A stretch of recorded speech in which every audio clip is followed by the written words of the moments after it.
نحمدہ ونصلی علی رسولہ الکریم، اما بعد، قال الامام حجۃ الاسلام الشاہ ولی اللہ دہلوی، باب فی اسباب الخواطر الباعثہ علی الاعمال۔ یہ اس مبحث کا 10واں باب ہے۔ یہاں تک 9 ابواب میں شاہ صاحب نے کائنات کے عالمگیر نظام اور اس کائنات میں انسان اور اس کی ساخت بیان کی۔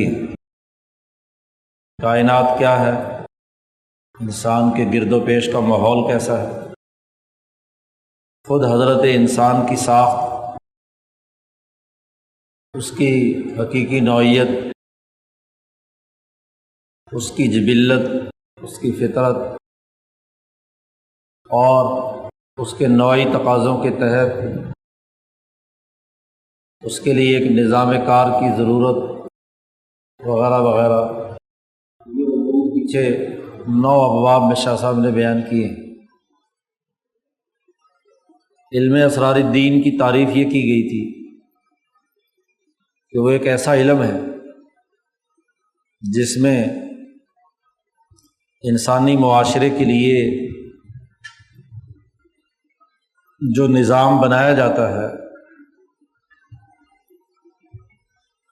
اس میں جو احکامات انسانیت کی ترقی کے لیے دیے جاتے ہیں، تو ان احکامات کی حکمت کیا ہے؟ الباحث عن حکم الاحکام ولمیاتها، کہ جس میں یہ بحث کی جائے گی کہ جو احکامات دیے گئے ہیں، کسی کام کے کرنے کا حکم یا کسی سے ممانعت کی گئی ہے، تو اس کی حکمت کیا ہے اور اس کی دلیل کیا ہے۔ اور اس کا دوسرا پہلو تھا کہ وہ خواص الاعمال و نکاتها، کہ انسانی اعمال کی بنیادی خاصیت کیا ہے اور اس کے بنیادی نکات کیا ہے۔ انسانی اعمال کی جب قرار واقعی حیثیت معلوم نہ ہو تو ہم یہ درست طور پر تعین نہیں کر سکتے کہ کون سا کام کرنا انسان کے لیے مفید ہے اور کون سا کام کرنا انسان کے لیے نقصان دہ ہے۔ اچھے اور برے عمل کے درمیان تمیز پیدا نہیں کی جا سکتی۔ اسی طرح احکامات کی حکمتیں اور دلائل معلوم نہ ہوں تو احکامات کی بھی صحیح تشخیص نہیں ہو سکتی کہ کون سا حکم کسی نظام کے اندر درست طور پر دیا گیا ہے اور کون سا حکم کسی نظام میں غلط یا گناہ کا سبب ہے۔ تو یہاں تک شاہ صاحب نے انسان کو جو عالمگیر قوانین کا پابند بنایا گیا ہے، اس کا جو بنیادی مطمع نظر ہے، انسان کی ساخت کے تناظر میں، اس کی فطرت اور جبلت کے تناظر میں شاہ صاحب نے اسے بیان کیا۔ اس باب سے آگے یہ بات شروع ہو رہی ہے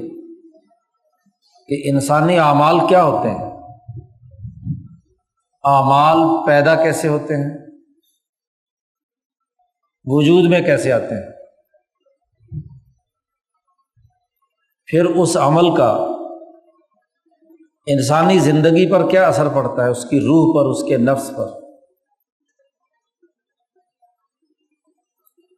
پھر یہ اثر، ایک عمل کے کرنے کا اثر کسی نئے عمل کی تخلیق کا سبب کیسے بنتا ہے، کیونکہ ہم انسانی زندگی میں مطالعہ کرتے ہیں کہ انسان اعمال میں ایک عمل کرتا ہے تو بار بار دہراتا ہے۔ ایک کام ایک دفعہ کرنے کے بعد وہ اس عمل سے رک نہیں جاتا، اس کی زندگی میں کسی نہ کسی مرحلے پر وہ دہرایا جاتا ہے، تو یہ دوسری دفعہ عمل کیوں ہوتا ہے؟ پھر یہ عمل جو انسانی روح کے ساتھ وابستہ ہوتا ہے، اس کے نتیجے میں اس کی جزا یا سزا کی نوعیت کیا ہے؟ تو جب تک ہم اعمال کی منطق نہیں سمجھیں گے تو جزا و سزا کا عمل نہیں سمجھا جا سکتا۔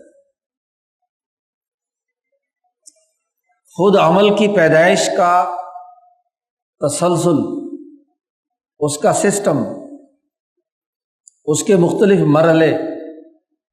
وہ معلوم نہیں ہوں گے تو عمل کے بارے میں یہ تعین نہیں کیا جا سکتا کہ یہ عمل اچھا ہے اور یہ برا ہے۔ تو یہ بحث شاہ صاحب نے یہاں سے اس باب سے شروع کی ہے۔ انسانی اعمال جو اس کے جسم سے صادر ہوتے ہیں، اس کا بڑا گہرا تعلق انسانی دماغ کے ساتھ، ذہن کے ساتھ۔ تو جب تک انسانی دماغ کی تحلیل نفسی نہ کی جائے تو اعمال کی درست بحث نہیں ہو سکتی۔ دنیا کا کوئی عمل ایسا نہیں انسانی جسم سے جو نکلتا ہے کہ وہ پہلے ذہن میں نہ آیا ہو۔ پہلے انسان کے اندر اس عمل کا خیال پیدا ہوتا ہے۔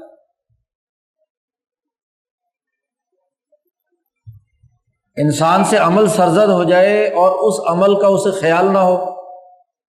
تو ایسا انسان یا مجنون اور پاگل ہے، اور یا اس نے نیند کی حالت میں یا نسیان کی حالت میں وہ عمل کیا، اس عمل کا تو اعتبار ہی نہیں ہے۔ مجذوب آدمی کے عمل کا کیا اعتبار؟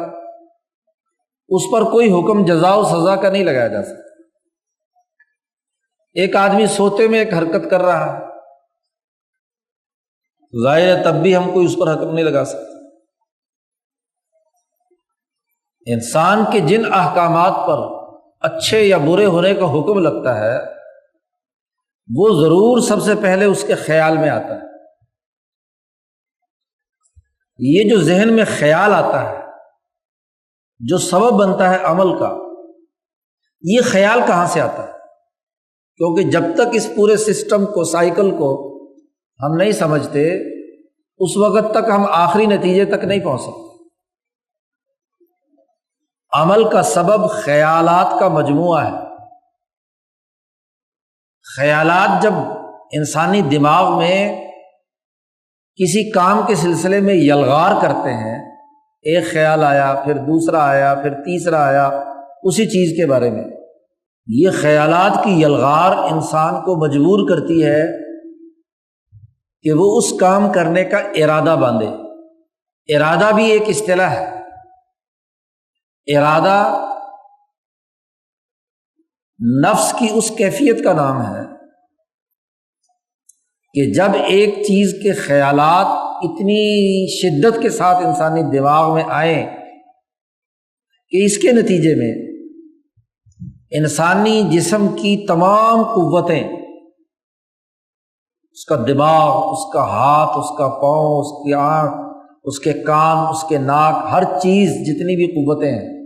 سننے، دیکھنے، پکڑنے، چھونے اور کام کرنے والی ہیں، وہ اس خیال کے تابع ہو کر عزم کر لیں کہ میں نے یہ عمل کرنا ہے۔ پیاس لگی آپ کو تو پیاس کا خیال آیا دماغ میں، ایک دفعہ آیا، آپ نے چھوڑ دیا، دوسری دفعہ، تیسری دفعہ، اتنی شدت سے خیال آیا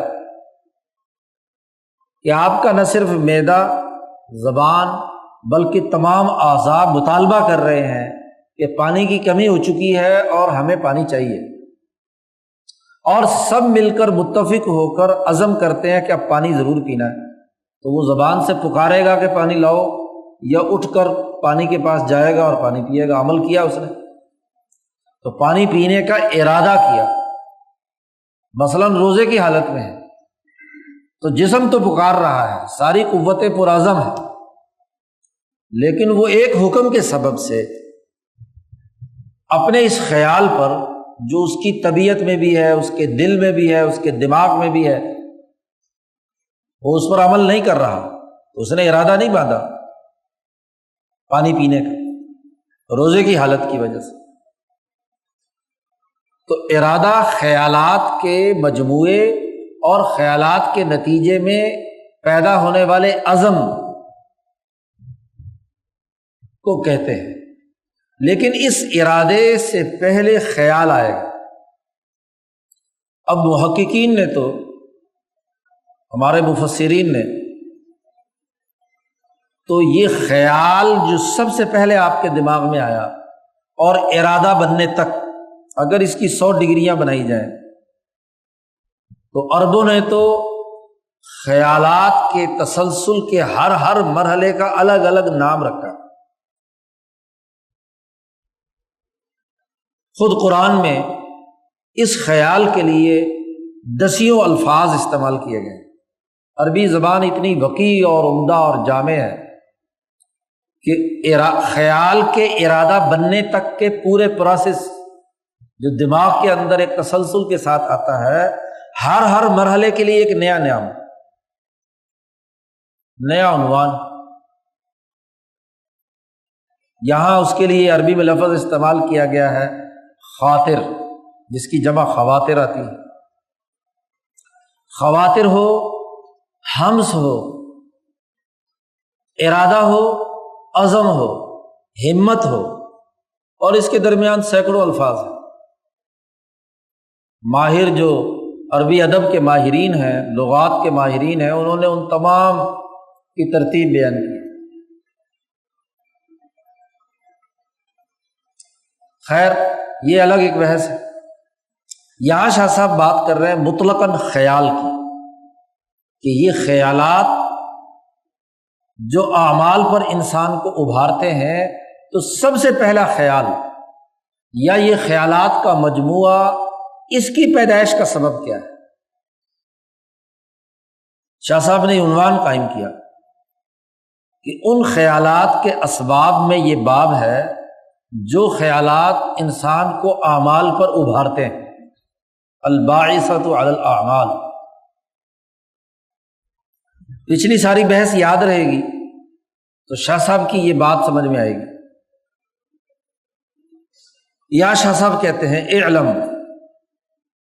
یہ علمی قاعدہ اور قانون تسلیم شدہ تمام مذاہب اور فرقوں اور تمام اسکول آف تھاٹ کا ہے، اس لیے یہ علمی قاعدہ یاد کر لیجیے۔ کیا؟ ان الخواطر التی یجدها الانسان فی نفسہ، وہ خیالات جن کو انسان اپنے دل میں پاتا ہے، اپنے نفس میں موجود پاتا ہے، آتے ہیں خیالات کی ایک لڑی آپ کے دماغ میں پورے تسلسل کے ساتھ آ رہی ہے، اور انسان کو عمل پر اکساتی ہے۔ خیالات کا وہ مجموعہ جو انسان کو عمل پر اکسائے، بموجبہا، یعنی لازمی طور پر اکسائے۔ جب بھی وہ خیالات کا مجموعہ آئے تو انسان ارادہ باندھنے پر مجبور ہو جائے، ارادہ بن جائے، اور ارادہ بنے اور اس کے نتیجے میں وہ عمل سرزد ہو۔ شاہ صاحب کہتے ہیں یہ خیالات لا جرم ان لہا اسبابا، عقل، نقل اور کشف اور تمام علمی اسلوب اس بات کا تقاضا کرتے ہیں کہ ان خیالات کا بھی کے پیچھے بھی کچھ اسباب کار فرما ہوتے ہیں۔ لا جرم، کوئی شک کی بات نہیں ہے اس میں کہ ان لہا اسبابا، کہ اس کے بھی کچھ اسباب ہیں۔ کسنت اللہ تعالی فی سائر الحوادث، کائنات میں جتنے واقعات وقوع پذیر ہوتے ہیں وہ علت و معلول، سبب اور مسبب کے سسٹم میں پروئے ہوئے ہیں۔ کوئی دنیا کا حادثہ اور واقعہ علت و معلول کے دائرے سے باہر نہیں ہے، سبب و مسبب کے پورے نظام کے ساتھ مربوط ہے۔ تو ایسے ہی انسان کے جسم سے جو عمل صادر ہوتا ہے، اس عمل کے پیچھے خیالات جو کار فرما ہوتے ہیں، ان خیالات کے بھی کچھ اسباب ہوتے ہیں۔ شاہ صاحب نے کہا کہ دیکھو والنظر والتجربۃ یظہران، انسانی عقل یعنی نظر و فکر، غور و فکر، اور انسانی زندگی کا تجربہ، دونوں چیزیں اس بات کو ظاہر کرتی ہیں کہ ان تمام خیالات کے پیچھے اسباب کار فرما ہیں۔ اور شاہ صاحب نے یہاں موٹے موٹے 5 اسباب بیان کیے، 5 بنیادی اسباب ہیں انسان کے دماغ میں خیالات پیدا کرنے کا ذریعہ بنتے ہیں۔ نمبر 1، پچھلا باب یاد ہونا چاہیے، گزشتہ باب میں بتلایا گیا تھا کہ انسان کی ایک جبلت ہوتی ہے، جبلت کے بغیر انسان کام نہیں کرتا، اور جبلت کی حقیقت اور اس کی تعریف شاہ صاحب نے پیچھے بیان کر دی کہ انسان کا نفس ملکیت اور بہیمیت دونوں کے مجموعے سے وجود میں آتا ہے۔ تو ملکیت عالیہ اور ملکیت سافلہ، بہیمیت شدیدہ اور بہیمیت ضعیفہ، اور پھر ان دونوں کے درمیان یا تجاذب ہے یا تصالح ہے، کشمکش ہے یا دونوں کی آپس میں صلح ہے، اور اس کے نتیجے میں 8 بنیادی اقسام، اور پھر اگر ان کی ذیلی اقسام بنائی جائیں تو وہ لاکھوں کروڑوں اربوں خربوں جتنے انسان ہیں اتنی۔ یہ ہر انسان کی جبلت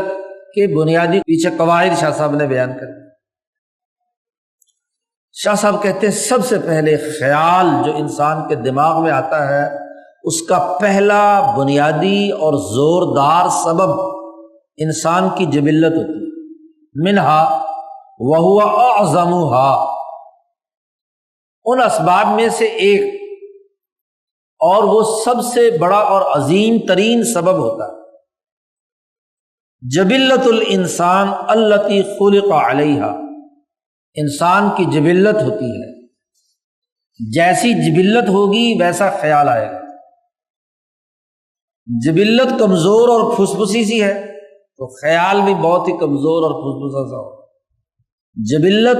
اعلیٰ ترین درجے کی ہے تو خیال بھی اتنا ہی اونچا ہوگا۔ خیال جب اونچا ہوگا تو خیالات کے مجموعے سے ارادہ بھی اتنا ہی اونچا ہوگا اور عمل بھی اتنا ہی بلند تر ہوگا۔ تو بنیادی طور پر خیالات کے پیدا کرنے کا پہلا بنیادی اساسی اور عظیم ترین سبب انسان کی جبلت۔ کما نبہ النبی صلی اللہ علیہ وسلم الحدیث الذی رویناہ من قبل، جیسا کہ نبی اکرم صلی اللہ علیہ وسلم نے اس حدیث میں بیان فرمایا جو پچھلے باب میں ہم نے شروع میں روایت کی تھی۔ حضور صلی اللہ علیہ وسلم نے فرمایا تھا کہ اذا سمعتم، اگر تم یہ سنو پہاڑ کے بارے میں، الجبل کہ زال عن مکانہ، کہ وہ اپنی جگہ سے ہل گیا، تو فصدقوہ، اس کی تصدیق کرو۔ اور اگر یہ سنو کہ کسی انسان کی جبلت بدل گئی تو فلا تصدقوہ، اس کی تصدیق مت کر۔ جبل گردد، جبلت نہ گردد، پہاڑ ہل سکتا ہے لیکن جبلت اپنی جگہ سے نہیں ہل سکتی۔ اور جب جبلت کی اتنی اہمیت ہے تو جبلت خیالات کا بنیادی سبب ہے۔ پیچھے شاہ صاحب نے اسی جبلت کے تناظر میں مختلف افراد کی جبلت کے اعمال کا تذکرہ کیا تھا۔ مثلاً اس میں کہا گیا تھا جیسے کہ جن کی ملکیت عالیہ ہوتی ہے، غایت العلو، بہت بلند تر، تو وہاں شاہ صاحب نے کہا تھا ینبعث الی ریاست الدین والدنیا معا، کہ وہ دین اور دنیا دونوں کی حکمرانی بیک وقت، حکمرانی کے خیالات ان کے اندر بیک وقت آتے ہیں۔ وہ دین کے بھی امام اور رہنما ہوتے ہیں اور دنیا کے بھی وہ حکمران اور لیڈر ہوتے ہیں۔ جیسے وہاں آگے شاہ صاحب نے کہا جیسے خلافت یعنی حکومت، جی جیسا کہ کسی ملت کی امامت لیڈرشپ۔ تو جیسی جبلت تھی اتنے ہی اونچے ان کے خیالات تھے، اتنا ہی پرعزم ہے۔ ساری دنیا مخالف ہے، وقت کے نبی کی جبلت نے تقاضا کیا کہ وہ ان تمام مخالفین سے ٹکر لے۔ مولانا سندھی کی جبلت اونچے درجے کی ہے، تو ان کے دماغ میں خیال اسی درجے کا آئے گا، پست قسم کا خیال نہیں آئے گا، چاہے ان کے اپنے کلاس فیلوز، چاہے ان کے ساتھی، خواہ ان کے استاد وہ اونچا خیال رکھیں یا نہ رکھیں، قطع نظر اس بات۔ جبلت اونچی ہے تو خیال بھی کیا ہے؟ اونچا ہے۔ آئنسٹائن کی جبلت اونچی تو خیال بھی اس کے دماغ میں اونچا آئے گا۔ جتنے بھی کسی بھی علم و فن کے موجدین ہیں، دریافت کرنے والے ہیں، ان کی جبلت کی بلندی ہی ان کے خیالات کی بلندی کا سبب بنتی ہے۔ اگر جبلت ناقص اور ادھوری ہوتی، پست ہوتی، تو خیال بھی ویسے ہے۔ جیسے کہ پیچھے باب میں شاہ صاحب نے بات بیان کی تھی، ایک آدمی کی بہیمیت کمزور ہے تو لڑائی بڑھائی کا کبھی اسے خیال نہیں آیا، بچ بچاؤ کا راستہ اختیار کرے گا۔ اور ایک آدمی کی بہیمیت قوی ہے تو ہر وقت پھڈے بازی کا خیال اس کے دماغ میں آئے گا، اس کو بھی کونی مارے گا، اس کو بھی بازو لڑائے گا، اس کے ساتھ بھی پنگا لے گا، اس کے ساتھ بھی پھڈا لے گا، کیونکہ جبلت سے مجبور ہے، وہ رہ نہیں سکتا اپنی اس جبلت کے مطابق اس کے دماغ میں خیال نہ آئے اور خیال پر وہ عمل نہ کرے۔ اس لیے حضور صلی اللہ علیہ وسلم نے اللہ سے عمر فاروق اور ابو جہل میں سے کسی ایک کو مانگنے کا، کیوں؟ دونوں کی جبلت بہت اونچے درجے کی جی، صلاحیت اور استعداد اونچے درجے کی۔ جو خیال آتا ہے وہ ارادے میں ڈھلتا ہے،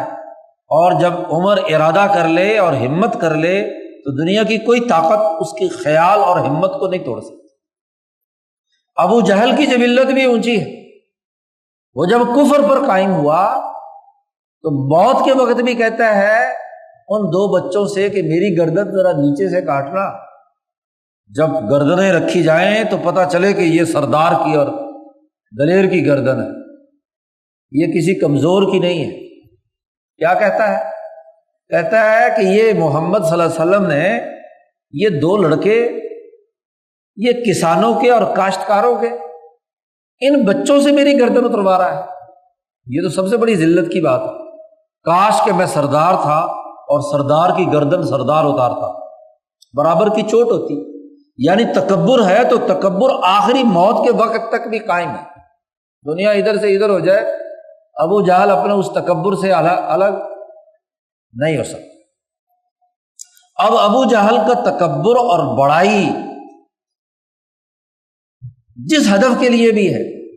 اس کے لیے ڈٹا ہوا ہے، اور عمر فاروق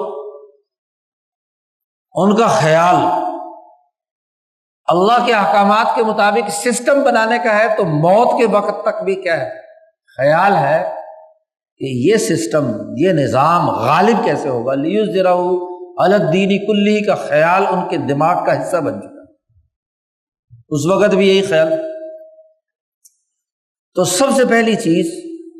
جو انسان کے خیالات کے پیدا کرنے کا سبب بنتی ہے اس کی جبلت، اور جبلت کی موٹی موٹی 8 قسمیں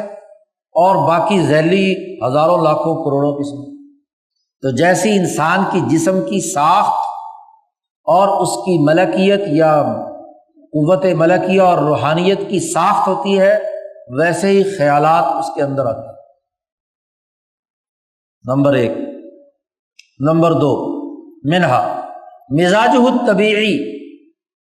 انسان کے اندر خیال پیدا کرنے کا ایک اہم ترین سبب انسان کا طبیعی مزاج ہوتا ہے۔ وہ طبیعی مزاج جو انسان کے کھانے پینے کی وجہ سے بدل جاتا ہے، بدلتا ہے۔ پیٹ میں روٹی ہو تو اور خیال آتا ہے، پیٹ میں روٹی نہ ہو تو اور خیال آتا ہے، روٹی نہ وہ بھوک لگی ہوئی ہو تو خیال کس کا؟ روٹیوں کا، 2 اور 2 4 روٹیاں۔ کیوں؟ اس وقت بھوک لگ رہی ہے، اور جب پیٹ بھرا ہوا ہو تو 2 اور 2 پھر 4 ہوں گے۔ خیال بدل جائے گا اس مزاج طبیعی کی وجہ سے۔ جوان کا خیال اور ہوتا ہے، بچے کا خیال اور ہوتا ہے، اور بوڑھا ہو جائے وہی انسان، ایک ہی جبلت والا انسان،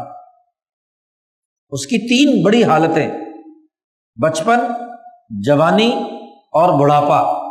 تینوں کے خیالات کا اگر تحلیل و تجزیہ کیا جائے تو یہ طبیعی مزاج کی وجہ سے اس کے خیالات بدلتے ہیں۔ تو دوسرا اہم ترین سبب جو انسان کے خیالات پر اثر انداز ہوتا ہے، پیدا کرنے کا سبب بنتا ہے، وہ اس کا طبیعی مزاج ہے۔ اور شاہ صاحب نے اس طبیعی مزاج کی وضاحت کر دی کہ المتغیر بسبب التدبیر المحیط به من الاکل والشرب،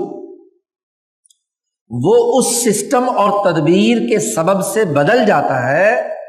جو کھانے پینے سے بدل جاتی ہے۔ شاہ صاحب نے کہا جیسے کل جائع یطلب الطعام، بھوکا آدمی اس کے دماغ میں خیال آئے گا کھانے کا، بھوک لگی ہوئی، والظمآن یطلب الماء، پیاسا آدمی اس کے دماغ میں خیال آئے گا پانی کا، والمغتلم یطلب النساء، جس پر شہوت کا غلبہ ہے وہ عورت کے طلب کا خیال آئے گا، اس کے دماغ میں عورتوں کے خیالات گھومیں گے۔ شاہ صاحب نے کہا ورب انسان، بسا اوقات ایک انسان ایسی غذا کھاتا ہے جو اس کی شہوت کو طاقتور بناتی ہے، یقوی الباءۃ فیمیل الی النساء، شہوت کی غذاؤں کے نتیجے میں اس کے دماغ میں جو خیالات آئیں گے وہ عورتوں کی طرف میلان کے، وَيُحَدِّثُ نَفْسَهُ بِأَحَادِيثَ تَتَعَلَّقُ بِهِنَّ، اس کے دماغ میں جو خود وہ گفتگو اپنے آپ سے کرے گا، بات چیت کرے گا، حدیث نفس جسے کہتے ہیں، اس کا تعلق بھی عورتوں سے متعلق ہی ہوگا۔ وَتَصِيرُ هَٰذِهِ مُهَيَّجَةً لَهُ عَلَىٰ كَثِيرٍ مِّنَ الْأَفْعَالِ، اور پھر یہی اس کے خیالات اس کو ابھاریں گے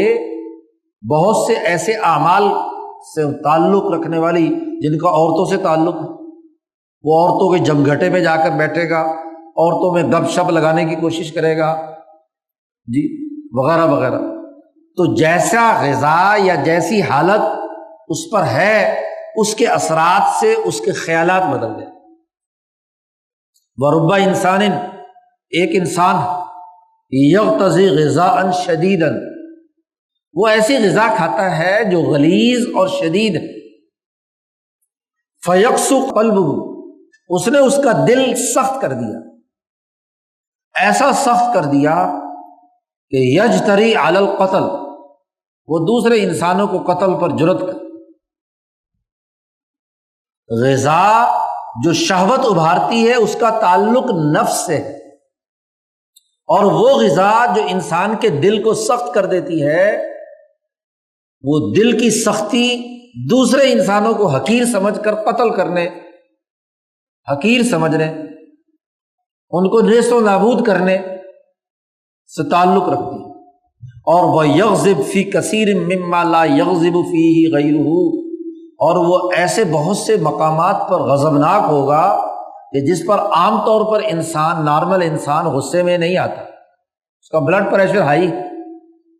تو بعد میں بات بلا وجہ کیا ہے، ناراض ہو رہا ہے، عام انسان اس پر غصے نہیں ہوتا۔ تو یہ وہ غذا ہے جو دل کو جس نے سخت کیا، اور اس کے نتیجے میں اس کو غصہ، تکبر اور دوسروں کو حقیر سمجھنے، حتیٰ کہ دوسرے انسان کو قتل کرنے تک اس کو ابھار دیتا ہے۔ اسی لیے فلاسفہ نے، قدیم فلاسفہ نے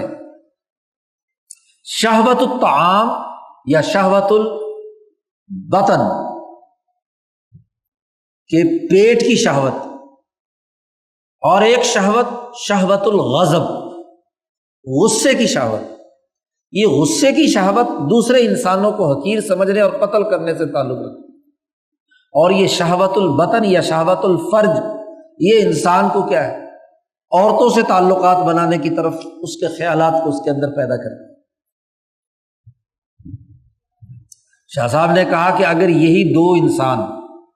جس پر عورتوں کی شہوت کا غلبہ ہو یا دل کی سختی سے انسانوں پر غضبناک ہونے اور قتل ہونے تک کی نوبت پہنچنے کا موقع ہو، یہی دو انسان ثم اذا ارتاضا ہذان انفسہما بالصیام والقیام، اگر یہی دونوں ریاضت کریں اپنے نفس کو روزے اور رات کو قیام سے، رت جگہ انسان کے تکبر کو توڑتا ہے، اس کی غضب کی حالت کو توڑتا ہے، اور یہ جو روزہ ہے یہ انسان کی شہوت کو توڑتا ہے، جس سے اس کی جنسی خواہشات اور شہوت کنٹرول ہوتی ہے۔ اسی لیے حضور صلی اللہ علیہ وسلم نے فرمایا کہ جس پر شہوت کا غلبہ ہو اور اس کی شادی نہ ہو کسی بھی وجہ سے، تو اس کو چاہیے کہ روزے رکھے، کیونکہ یہ روزہ یا کم کھانا اس کی شہوت کی طاقت کو کیا ہے، کنٹرول کرتا ہے۔ فَإِنَّهُ لَهُ وِجَاءٌ، اسے شہوت کو کنٹرول کرنے کا سبب بنتا ہے۔ تو روزہ انسان کی شہوت کو، جنسی طاقت اور قوت کو کمزور بناتا ہے، اور رات کا اللہ کے سامنے قیام یعنی تراویح اور دیگر نوافل پڑھنا یہ انسان کے تکبر اور غضب کی حالت کو توڑتا ہے۔ تو جس کسی نے ریاضت کی اپنے نفس کی ان دونوں حالتوں کو سمجھ کر، یا اپنی جبلت کے ان دونوں پہلوؤں کو سمجھ کر کہ اس کی جبلت میں شہوت تھی، بہیمیت قویہ یا غذاؤں کے نتیجے میں، یعنی اس کی جبلت کے اندر مزاج طبیعی کے نتیجے میں جو تغیر و تبدل ہو رہا تھا، تو اس مزاج طبیعی کو کنٹرول کیا جاتا ہے۔ تو روزے سے اور رات کے قیام سے اس نے اپنے طبعی مزاج کو کنٹرول کیا تو خیالات بدل جائیں گے۔ جو فاقہ کرے گا اس کے خیال میں وہ جنسی شہوت اور خواہش ختم ہو جائے گی، کم ہوگی۔ جو رات کو تہجد کے لیے صبح کو اٹھے گا بڑی مصیبت اور مشقت سے، اسی لیے کیا لفظ استعمال کیا تہجد کے لیے کہ اشد وطئا واقوم قیلا، یہ تہجد رات کو اٹھنا بڑا گراں گزرتا ہے، یہ نفس کو رونتا ہے اشد وطئا، اور اس کے نتیجے میں اقوم قیلا، جب قلب کی سختی ختم ہوتی ہے تو گفتگو کا انداز بدل جاتا ہے، بات بڑی صحیح اور سلیقے کی، شعور کی انسان کرتا ہے، اقوم قیلا۔ لیکن دل کا تکبر ہو یا دل میں غضب کی حالت ہو تو زبان سے جو گفتگو ہو رہی ہوتی ہے وہ بھی کیا ہے، کسی سلیقہ مندی کی علامت نہیں ہوتی، وہ بھی ادھر ادھر کی مار رہا ہوتا ہے، غصے کی حالت میں پھول پھول بکتا ہے۔ شاہ صاحب نے کہا یا تو ریاضت کرے، مزاج ایک اور وجہ سے بھی بدل جاتا ہے کہ بوڑھا ہو گیا، جوان تھا تو جوانی کی وجہ سے شہوت بھی عروج پر ہے اور غضب بھی عروج پر ہے، لیکن یہی انسان جب بوڑھا ہو جاتا ہے تو عورتوں کا خیالات ختم، اور دوسروں کے ساتھ کیا ہے، غصے والے معاملہ بھی ختم، سب سے نرمی سے بات کرتا ہے۔ او شابہ او کبیرہ، جوان ہے تو شاب کے خیالات اور ہوتے ہیں، جوان کے، بوڑھے کے خیالات اور ہوتے ہیں۔ او مریضہ مرضن مدنفن، یا یہی دونوں آدمی، ایک پر شہوت کا غلبہ تھا ایک پر غضب کا غلبہ تھا، لیکن دونوں اتنے شدید بیمار پڑے کہ بس جان نکل گئی، تو اس بیماری کے نتیجے میں وہ جو ان کی مزاج کی جو طبیعی مزاج ہے وہ بدل جاتا ہے۔ شدت مرض نے شہوت بھی ختم کر دی اور غضب بھی اس میں ختم کر دیا، تو تغیر اکثر ما کان علیہ، اس مرض کے نتیجے میں یا بڑھاپے کے نتیجے میں رقت قلوبہما، ان دونوں کے دل نرم پڑ گئے، اور وعفت نفوسہما، اور ان کا نفس کی جو شہوانی خواہش ہے وہ بھی عفت اختیار کر گئی۔ وَلِذَا لِكَتَرَ الْاخْتِلَافِ بَيْنَ الشُّيُوخِ وَالشُّبَّانِ، اسی وجہ سے تم دیکھتے ہو کہ دنیا بھر کے جتنے نظام ہے حیات یا قوانین اور ضابطے ہیں، وہاں بوڑھے اور جوان دونوں کو جو احکامات دیے جاتے ہیں ان میں فرق پایا جاتا ہے۔ قانون جب کسی بوڑھے آدمی سے کوئی کام ہوتے دیکھتا ہے تو وہاں جج بھی، قانون بھی، عدالتیں بھی دیکھتی ہیں کہ بوڑھا ہو گیا، بیچارہ کمزور ہے، تو اس کی نوعیت اور ہوگی، اور جو جوانی اور دیوانی کی حالت میں کام کرتا ہے تو اس کا معاملہ اور ہوتا ہے۔ تو احکامات میں بھی اختلاف ہوتا ہے، اور شریعت کا ایک اختلاف بھی شاہ صاحب نے یہاں بیان کیا، پیچھے بھی یہ حدیث گزری تھی۔ وَرَخَّصَ النَّبِيُّ صلی اللہ علیہ وسلم لِلشَّيْخِ فِي الْقُبْلَةِ وَهُوَ صَائِمٌ وَلَمْ يُرَخِّصْ لِلشَّابِّ، روزے کی حالت میں بوڑھے آدمی کو اجازت دی حضور نے کہ وہ اپنی بیوی کا بوسہ لے سکتا ہے، کیونکہ وہ اس سے آگے اس نے بڑھنا نہیں ہے، بس وہیں سے اس کا کام پورا ہو جائے گا۔ لیکن جوان آدمی کو حضور سے کسی نے پوچھا، جوان نے، تو حضور نے اس کو سختی سے منع کیا کہ خبردار، بیوی کا بوسہ لینے کی اجازت نہیں، کیونکہ جوان جب کرے گا تو پھر آگے بڑھنے کا، خیالات کا تسلسل اس کو آگے لے جائے گا۔ تو یہ حکم کا اختلاف مزاج طبیعی کی وجہ سے، یاد رکھو جبلت نہیں بدلتی، مزاج بدلا جا سکتا ہے۔ یہ جتنے بھی وظیفے اور جتنے بھی تربیت کے دائرے ہیں، یہ جبلت نہیں بدلتے، یہ مزاج طبیعی بدلتے ہیں، کیونکہ مزاج کھانے پینے، ریاضت اور تعلیم و تربیت سے مزاج بدلا جا سکتا ہے، جبلت نہیں بدل۔ کوئی دنیا کا مربی، کوئی پیر، کوئی نبی، کوئی استاذ، کوئی رہبر، کوئی رہنما کسی انسان کی جبلت اور ساخت نہیں بدل سکتا، مزاج بدل سکتا ہے۔ تو جتنی بھی تعلیم و تربیت ہوتی ہے وہ اس طبیعی مزاج کو کنٹرول کرنے اور اس کو درست رخ پر ڈالنے کے لیے ہوتی ہے، تاکہ خیالات جو اس مزاج سے پیدا ہوتے ہیں انہیں کنٹرول کیا جا سکے۔ تیسرا سبب، شاہ صاحب نے کہا کہ ایک تیسرا سبب بھی خیالات کا ہوتا ہے۔ ایک آدمی نے مزاج بھی کنٹرول کر لیا، اس کی جبلت بھی درست ہے، لیکن خیالات کا ایک اور سبب بھی ہوتا ہے، اور وہ سبب کیا ہوتا ہے؟ العادات والمالوفات، گرد و پیش کا ماحول اور سسٹم۔ بسا اوقات انسان نے اپنا مزاج بدل لیا، لیکن گرد و پیش میں اس نے لوگوں کو دیکھا کہ ان کے حالات، گرد و پیش کے سسٹم کو دیکھا، تو سسٹم کے دباؤ کی وجہ سے انسان کے اوپر خیالات کی یلغار ہوتی ہے۔ مسجد میں، خانقاہ میں، کسی تربیت گاہ میں کسی کا مزاج کنٹرول کیا، لیکن جیسے ہی وہ مسجد کے دروازے سے باہر نکلا اور باہر اس نے لال دوپٹہ ہلتا ہوا دیکھا تو بس کہا سارا کام،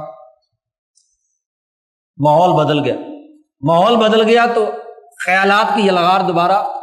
شروع ہو گئی۔ تو گرد و پیش کا ماحول اور سسٹم، عادات اور مالوفات، انسان جن لوگوں سے مانوس ہوتا ہے، ظاہر ہے کہ وہ اپنے محلے، اپنے شہر، اپنے ملک،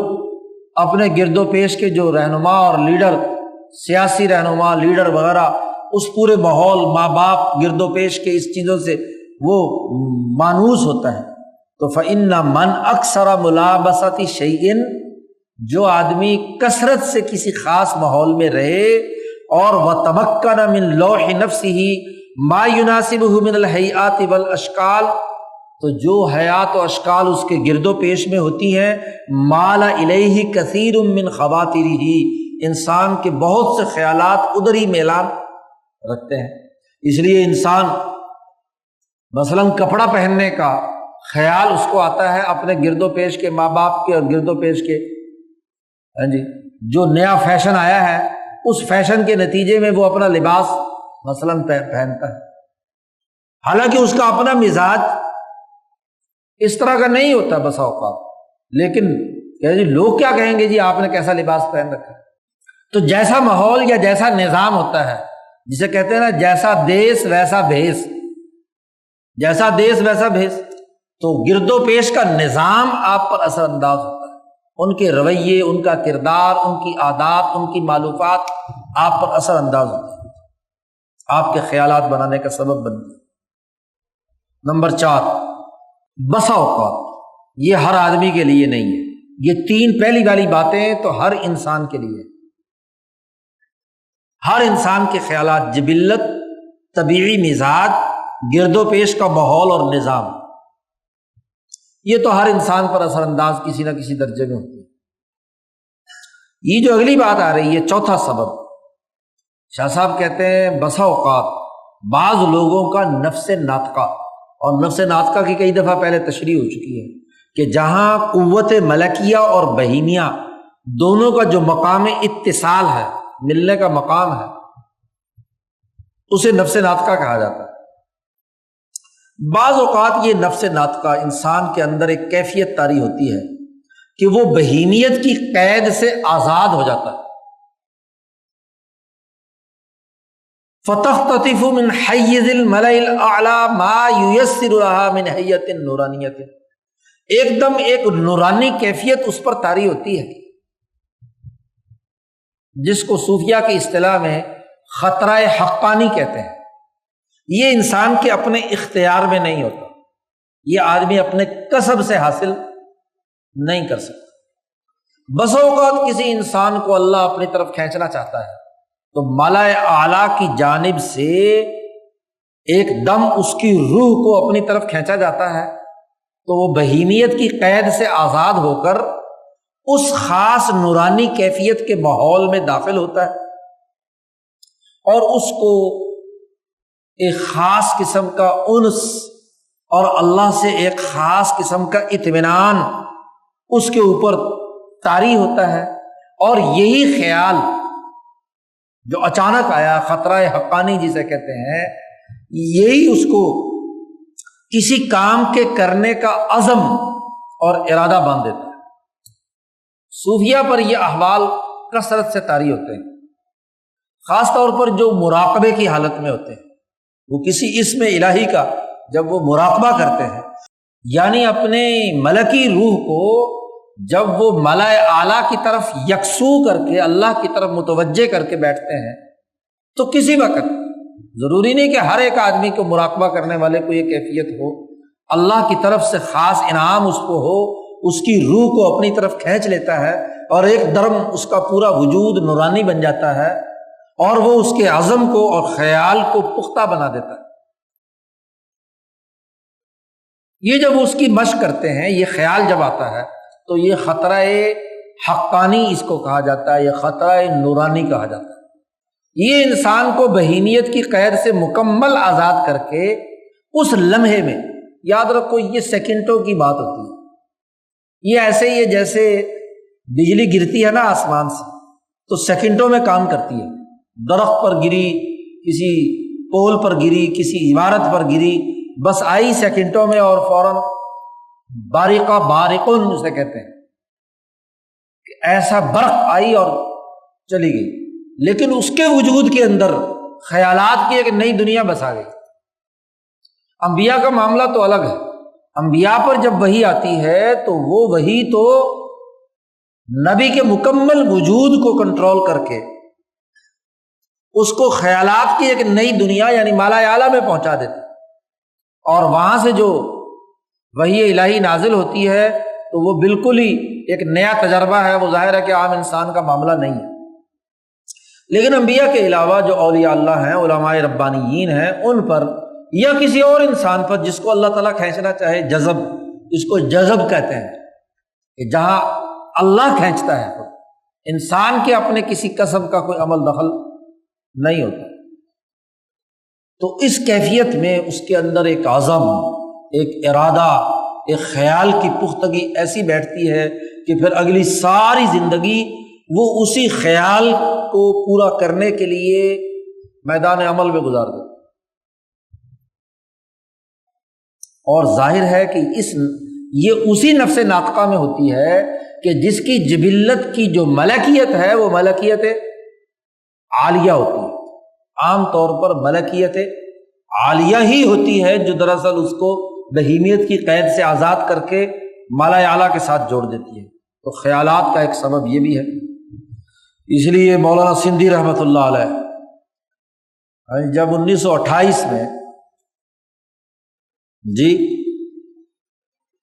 حضرت شاہ عبد القادر صاحب رائے پوری حج کے لیے تشریف لے گئے اور حضرت سندھی سے ملاقات ہوئی، تو حضرت سندھی نے اپنے سارے حالات بیان کیے، جو کامیابیاں ناکامیاں تھیں حضرت کے سامنے بیان کرتے جاتے تھے۔ تو وہاں حضرت نے تمام باتیں سننے کے بعد ایک بات فرمائی حضرت سے کہ حضرت آپ جو ہے اتنی مراحل سے گزرے ہیں، تو یہ جو وہاں دیوبند کے اندر مشہور ہو گیا تھا کہ آپ نے شیخ الہند پر اثر کیا ہے،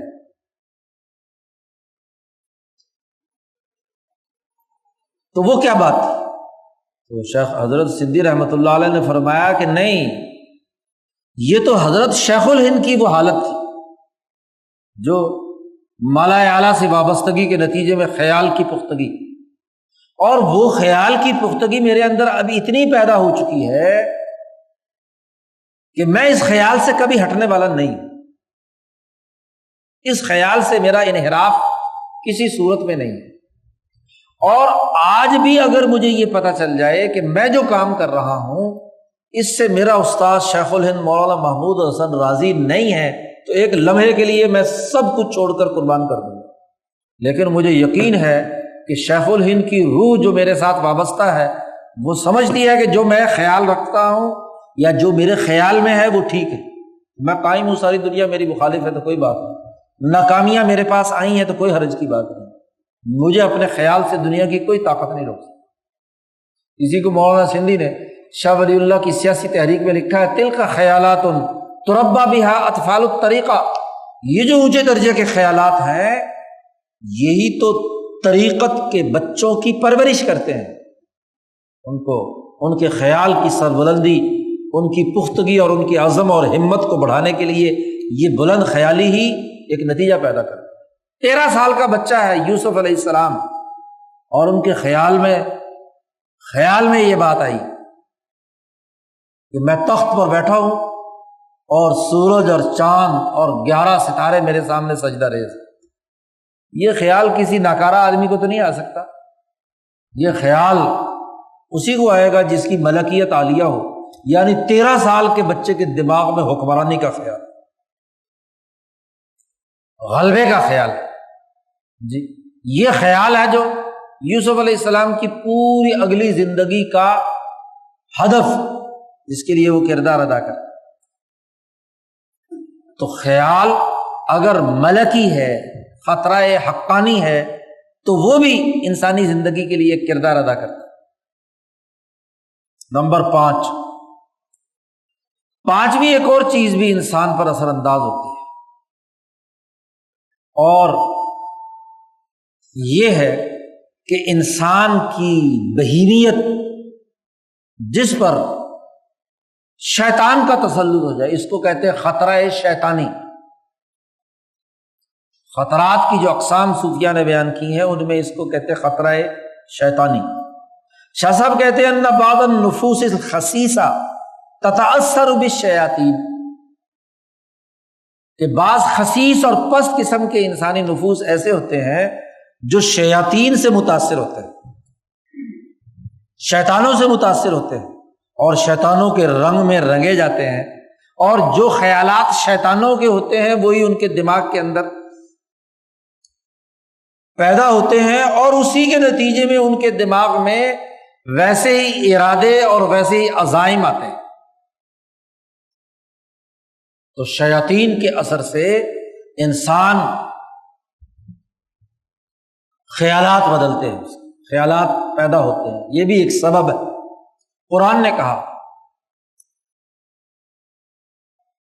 وَكَذَلِكَ جَعَلْنَا لِكُلِّ نَبِيٍّ عَدُوًّا شَيَاطِينَ الْإِنسِ وَالْجِنِّ یوحی بعضهم الی بعض زخرف القول غرورا، ہر نبی کا ہم نے دشمن بنایا، وہ دشمن اور وہ دشمن کون تھے؟ شیاطین الجن والانس، جنات اور انسانوں میں سے جو شیاطین ہے وہ، جو ایک دوسرے کو وحی کرتے ہیں، یوحی بعضهم الی بعض، کہ وہ شیطان کی وحی سے وہ انسان بولتا ہے اور خیالات آتے ہیں۔ جیسے قادیانی جو مرزا غلام احمد قادیانی، اس کا جس غیبی طاقت سے رشتہ یا تعلق قائم ہوا تھا وہ شیطان تھا نا، وہ شیطان اس کے اندر وحی ڈالتا تھا، خیال ڈالتا تھا، اور اسی خیال کو کہتا میرے پاس ایک فرشتہ آتا وہ شیطان تھا، اس کو فرشتہ سمجھ لیا، تو الٹے سیدھے خیالات دماغ میں ڈالتا رہتا۔ تو انسانوں پر شیاطین کے اثرات بھی ہوتے ہیں، اور شیاطین کے اثرات کا سب سے بڑا کیا ہے اثر؟ گندگیوں کی جگہ پر ہوتا ہے۔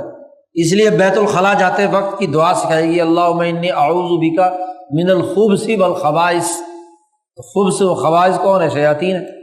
کہ وہاں بیٹھ کر جو خیالات آتے ہیں شہوت کے، پستی کے، ظلم کے، زیادتی کے۔ آج کل کموڈ لگا دیے، اے سی لگا دیے، پنکھے چلتے ہیں، الماریاں رکھی ہوئی ہیں، ساری بڑی بڑی فائلیں وہیں پڑھتے ہیں، اور وہیں جس کے دروازے پر خبث والخبائث پڑھ کر جانا چاہیے تو اسی خبث والخبائث میں بیٹھ کر کیا ہے دفتر چل رہا ہوتا ہے۔ تو یہ 5 اسباب، یا شیطان، خطرہ شیطانی کہ اثر انسان کوئی خیال پیدا ہو رہا ہے، یا خطرہ حقانی یا ملکی کہ ملائے اعلیٰ کے کسی فرشتے کی بنیاد پر خیال آ رہا ہے، اور یا جبلت یا مزاج طبیعی جو تغیر و تبدل ہو سکتا ہے، یا گرد و پیش کا نظام اور سسٹم وہ انسان کو کسی خیال پر اکساتا ہے۔ اب یہاں شاہ صاحب نے ایک اہم بات کا جواب بھی دے دیا کہ بسا اوقات کسی چیز کا خیال خواب کے اندر آتا ہے، تو یہ خواب ان 5 میں سے کس قسم میں شامل ہے؟ شاہ صاحب نے کہا وَاعْلَمْ أَنَّ الْمَنَامَاتِ أَمْرُهَا كَأَمْرِ الْخَوَاطِرِ۔ یاد رکھو یہ خواب بھی دراصل خیالات ہیں۔ خواب بھی دراصل جیسے جاگتے میں خیال آتا ہے، ایسے ہی سوتے میں جو خیال آتا ہے اس کو خواب کہتے ہیں، وہ بھی خیال ہوتا ہے۔ اور جیسے دنیا میں جاگتے میں جو خیالات آتے ہیں وہ ان 5 اسباب سے آتے ہیں، ایسے ہی رات کو سوتے ہوئے جو خواب آتے ہیں وہ بھی ان 5 اسباب سے آتے ہیں۔ جبلت کی وجہ سے، مزاج طبیعی، گرم روٹی کھا کر سویا ہے تو خیال ویسا آئے گا۔ اسی طریقے سے گرد و پیش کا ماحول جو دن بھر میں اس نے دیکھا اسی کی بنیاد پر خیال آ گیا، یا کسی خطرہ حقانی یعنی فرشتے نے وہ خیال ڈالا ہے، نورانی خیال، اور یا کسی شیطان نے اس سوتے وقت اس کو چوکا لگایا ہے تو اس کی وجہ سے خیال آیا۔ تو تمام خوابات خیالات کی طرح ہوتے ہیں، صرف فرق اتنا ہے غیر انہا تتجرد لها النفس فتتشبہ لها صورها وہیئاتها۔ فرق اتنا ہے کہ جب آدمی دنیا میں بیٹھا ہوا ہے، گرد و پیش کے ماحول میں بیٹھا ہوا ہے، تو یہاں اس کا جسم اور روح دونوں موجود ہوتے ہیں، جاگ رہا ہوتا ہے۔ اس لیے جب خیال آتا ہے تو جسم پر بھی اثر انداز ہوتا ہے اور نفس اور روح پر بھی اثر انداز ہوتا ہے۔ لیکن سونے کی حالت میں جو خیال آتا ہے تو چونکہ جسم تو سو رہا تو روح جو کے اوپر اثر انداز ہوتا ہے، روح کے اندر اس کا نقش بیٹھتا ہے، اس کی حیت اور صورت اس کے اندر پختہ ہوتا ہے۔ اس لیے محمد بن سیرین کا قول نقل کیا یہاں شاہ ولی اللہ صاحب نے، جو علم تعبیر کے بڑے امام ہیں، وہ کہتے ہیں الرؤیا ثلاث، خواب جو ہے وہ 3 طرح کے ہوتے ہیں۔ وہی بات کہی، حدیث النفس، تخویف الشیطان، بشرا من اللہ۔ یا تو نفس کی بات ہوتی ہے، گفتگو ہوتی ہے، یعنی مزاج طبیعی کی بنیاد پر، جبلت کی بنیاد پر، یا نفس کی باتیں ہیں جو اس نے دن بھر میں دیکھی ہیں ماحول میں۔ 3 چیزیں اس حدیث النفس میں شامل ہیں۔ حدیث نفس کیا ہوتی ہے؟ انسان اپنے آپ سے باتیں کر رہا ہوتا ہے، اپنے آپ سے جب باتیں کرتا ہے تو کسی خیال کی بنیاد پر کرتا ہے، تو خیال آتا ہے تو باتیں کرتا ہے نا۔ آج کل تو سارے اپنے آپ سے باتیں کرتے ہیں، حدیث و نفس میں مبتلا ہوتے ہیں، شیخ چلی کی پلاؤ پکا رہتے ہیں، ہر وقت خیالات کی یلغار ہوتی ہے، تو یا مزاج طبیعی کی وجہ سے یا جبلت کی وجہ سے یا گرد و پیش میں کسی کے لال کپڑے دیکھے تو دماغ میں خیال آیا تو فلم چلنی شروع ہو گئی، کسی کی خاص گھڑی پہنی دیکھی تو اس گھڑی کا خیال آیا اور اس کے ادھیڑ بن میں کہ کیسے پیسے آئیں اور کیسے یہ خیال عمل میں لایا جائے وغیرہ وغیرہ، کوئی بھی چیز، یا شیطان کا تخویف یعنی وہ شیطانی اثر سے خیال آیا، جاگتے میں بھی آ سکتا ہے،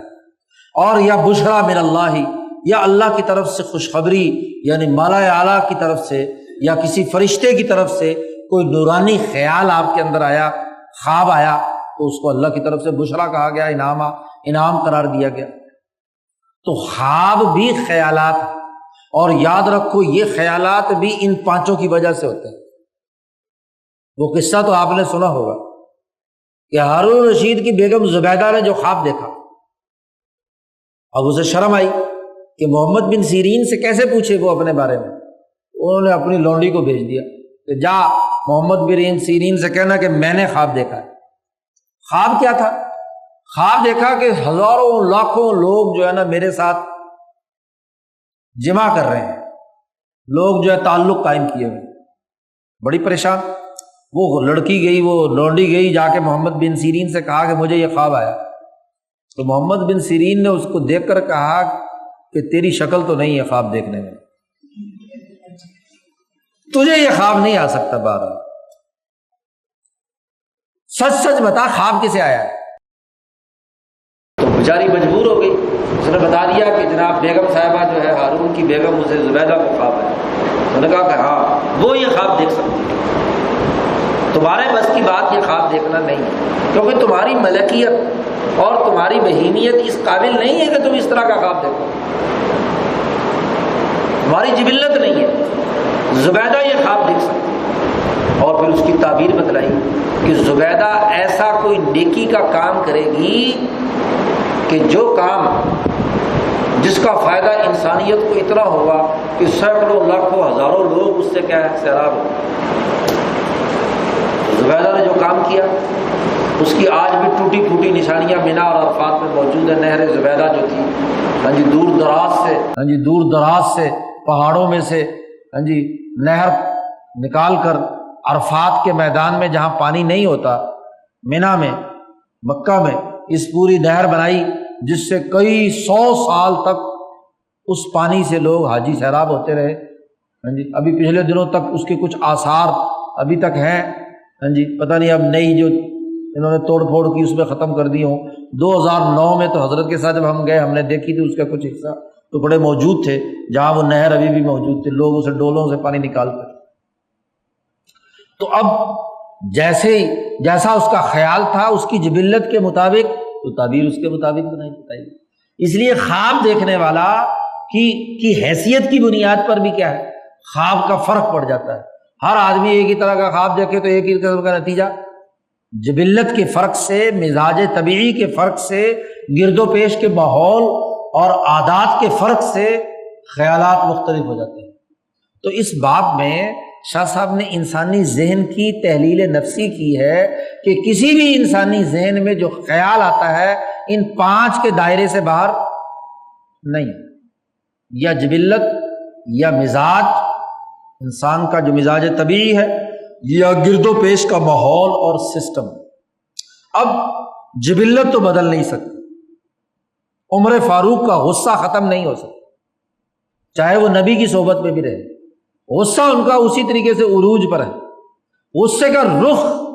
مزاج طبیعی کے کنٹرول کرنے سے رخ بدل دیا کہ کل تک وہ غصہ کفر کے حق میں اور اسلام کے خلاف استعمال ہو رہا ہے کہ وہ تلوار لے کر حضور صلی اللہ علیہ وسلم کو نعوذ باللہ شہید کرنے کے لیے آ رہے ہیں، اور آج وہی مزاج کا رخ بدل کر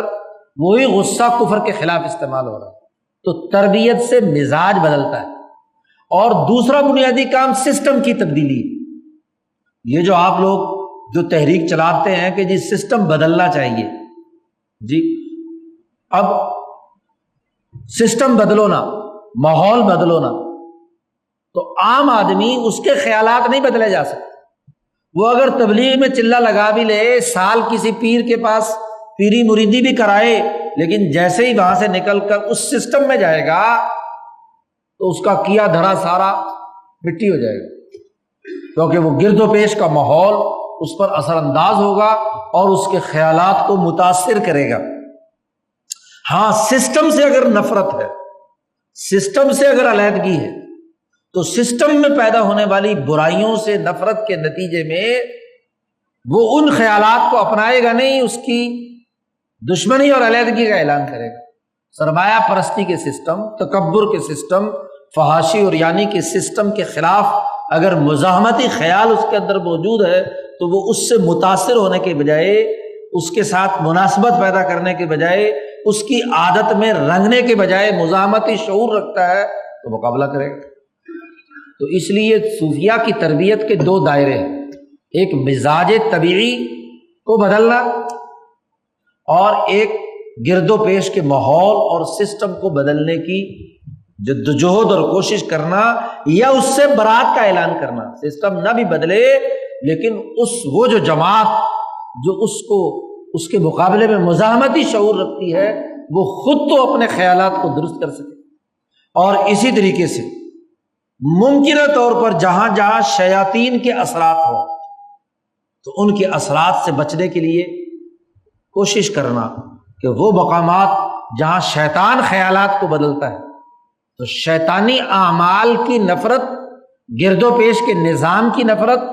اور اپنے مزاج طبیعی کو اعتدال پر لانے کے تین کام، اس کی بنیاد پر خیالات بدلے جاتے ہیں، اور خیالات بدل جائیں، حالات بدل جائیں تو نتیجہ پیدا ہو، اعمال درست ہوتے ہیں۔ تو اس باب میں شاہ صاحب نے انسان کی نفسی جو ذہنی اور نفسی تحلیل کر کے بنیادی طور پر خیالات کا مرکز تلاش کر لیا، اس کو اصولوں میں تقسیم کر دیا۔ اس سے آگے کیونکہ ان 5 کے دائرے سے باہر کوئی بھی انسان کا خیال نہیں جی۔ صوفیہ کی تمام کتابیں انہی 5 اصولوں کے دائرے کے گرد گھوم رہی ہیں۔ یہ علم نفسیات والے اسی دائرے کے گرد کیا ہے، ان کی تمام تر تک و تاز بڑھ رہی ہے۔ اگلے باب میں شاہ صاحب نے ان کی بنیاد پر، ان خیالات کے مجموعے سے جو ارادہ اور ارادے سے جو عمل وجود میں آتا ہے تو عمل کا سائیکل سمجھایا کہ عمل پیدا کیسے ہوتا ہے، ساتھ وابستہ کیسے ہوتا ہے، دوبارہ کیوں ابھارتا ہے، اور اس کے نتائج اور اثرات کیا آئیں گے۔ اس پورے سائیکل کو